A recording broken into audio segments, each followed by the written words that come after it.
Guys, welcome back.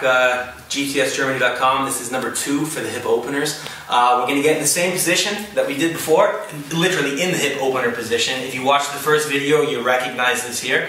But now the difference with this is, well, one, now my left leg is in front and my right leg is in back. But depending on the leg that is in front is the arm that you take the leg with. So, meaning, my left leg is in front, so now I'm going to take my left arm and I'm going to rotate back and grab my right leg. This is a little bit difficult. If this is going to be too hard, you can't grab your foot, then the third stretch of the 3, you can start with this and that will increase your mobility to this one. But if you're able to, you're going to turn back and grab your foot right over the ankle complex, and right here, you're just going to relax in this position and see if you're able to just drop that right hip towards the mat.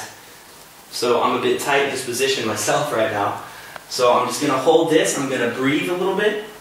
And from here, we can also choose to rotate a little bit to the right. We can turn a little bit to the left.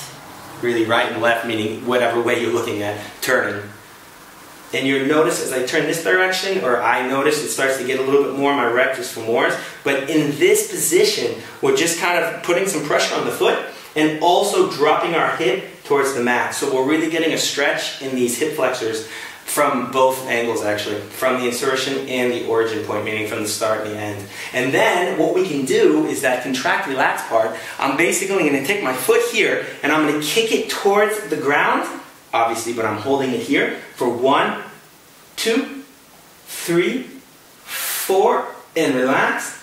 And then I'm going to push my foot, pull my foot more towards my butt, and I'm also going to work again on driving my right hip down to the ground. I want to make sure that my foot doesn't collapse, my left foot doesn't collapse, this stays flat on the ground, and you can really just play with all the different positions, because everyone's going to, when everybody reaches their limit within their tissue, everybody has different tightnesses. So some people may rotate, some people may stay straight, some people really may turn to the side and feel different tightnesses. This is where it all just depends on your hips. So here I'm just going to hold this, continuing to really let this stretch go deep. You can change the position of your hand. You can really play with everything here once you get to the limit of your tissue.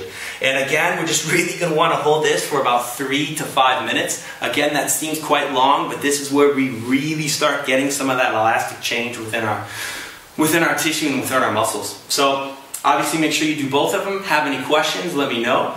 This is number 2 of the 3. If this one's a bit tough for you to start out with, look at the third one we're going to put up right now, and that might be a better one to start with. So again, GTSGermany.com. See you next time.